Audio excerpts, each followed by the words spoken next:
la clé USB Lightning Utu et je vais prendre parti vraiment une clé intéressante parce qu'elle va permettre de stocker des fichiers lisibles sur iPad, iPhone, iPod et également ensuite c'est bien sûr un ordinateur.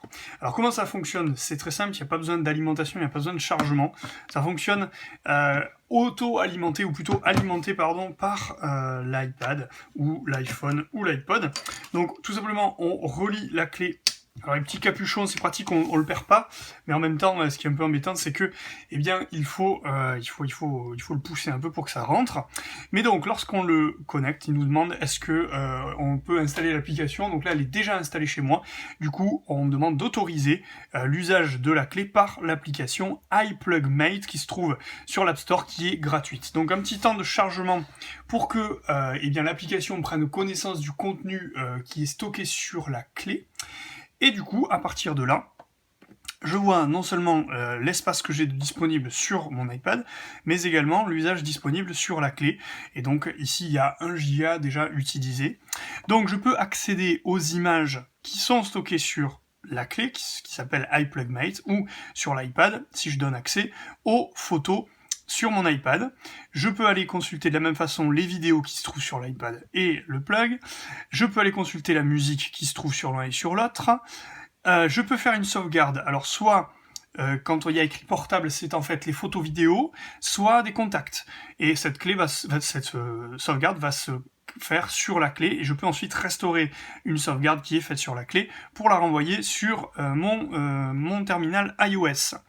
Ensuite, au niveau des fichiers dossiers, là aussi on a ce qui est stocké sur l'iPad et ce qui est stocké dans le plug. Donc là par exemple, sur ma clé USB, j'ai un fichier PDF qui est en fait le manuel d'usage, le guide d'utilisation de cette clé Utu.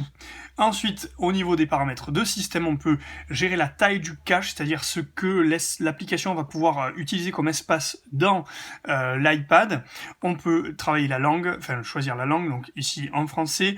On peut aussi encrypter le disque avec un mot de passe. Ça, je ne sais pas ce que c'est. Le format, c'est en fait formaté. Donc si on formate, on vire toutes les données. Et ensuite, donc le site, mais ça, c'est pas important. Alors maintenant, ce qui m'intéresse moi, c'est aussi d'ajouter que on peut également, du coup, prendre des photos et des vidéos directement qui vont être directement stockés sur la clé. Donc en fait moi qui fais par exemple beaucoup de vidéos et de photos comme là je suis en train de faire, je peux directement lancer la capture de vidéo et que l'enregistrement se fasse directement dans la clé. Ce qui me permet après de récupérer le fichier vidéo et de le mettre du coup sur mon Mac. Mais trêve de plaisanterie, non pas trêve de plaisanterie mais trêve de bavardage, je vais montrer un exemple. Donc ici, sur l'iPad, je voudrais en fait envoyer cette image sur la clé. Comment je fais? Je touche donc ici Multiselect, je touche la photo et je vais copier tout et je vais choisir d'aller la copier sur l'external storage, c'est-à-dire la clé USB, ou alors interne, ça veut dire dans l'application, et je vais choisir le lieu où je veux la copier, soit dans les backup contacts, soit dans eBridge Photo, soit dans Backup qui est aussi une sauvegarde. Moi je peux même créer un dossier en bas ici, mais je vais pas ici le faire, je vais juste mettre Past, et du coup, l'image, on le voit, c'est transféré, c'était affiché, ça s'est fait de façon très rapide, et je vais pouvoir retrouver cette image maintenant dans les fichiers du PlugMate. Donc on voit ici la fameuse image qui est téléchargée sur la clé. Donc l'intérêt maintenant, c'est d'aller voir que cette clé, j'ai même pas besoin de l'éjecter, elle s'éjecte entre guillemets toute seule. Je vais amener cette clé sur un Mac pour maintenant consulter le contenu de la clé. Je vais donc insérer la clé USB sur un des ports USB du Mac, et la clé va être immédiatement reconnue, et donc va apparaître ici dans les périphériques et les appareils. Elle s'appelle Utu, et qu'est-ce qu'on voit immédiatement? Je retrouve le manuel, et je retrouve également la photo que j'ai pu insérer tout à l'heure. Donc je vais maintenant supprimer cette photo, parce que je ne souhaite plus la garder. Je vais envoyer par exemple un MP3, et également envoyer un fichier avec des partitions en PDF, les voici. J'éjecte maintenant la clé, et je vais l'insérer à nouveau dans l'iPad.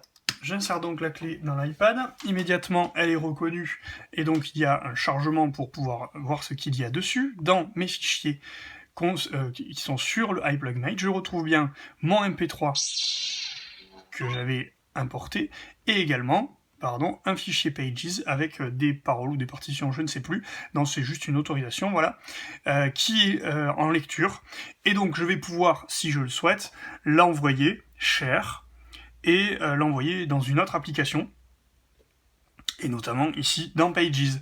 Voilà.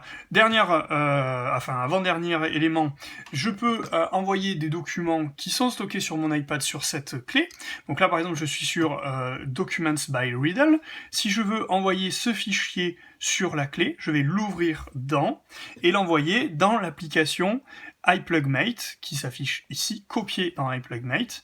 Donc là, il me demande de choisir où est-ce que je la mets, c'est-à-dire est-ce que je la mets dans Data PlugMate ou ailleurs, d'accord? Donc je la mets dans, je vais la mettre dans, directement ici, voilà. Sauvegarder.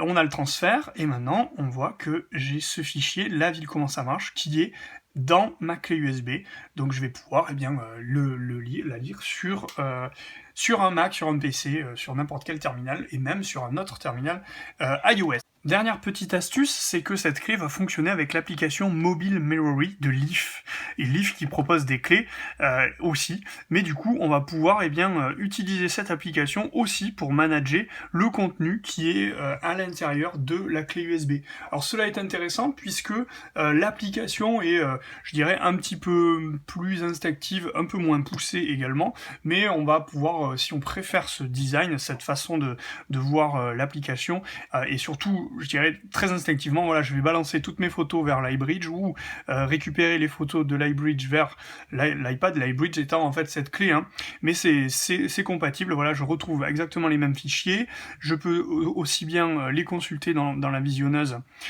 ici, ou encore le MP3 par exemple. Voilà, ça fonctionne également.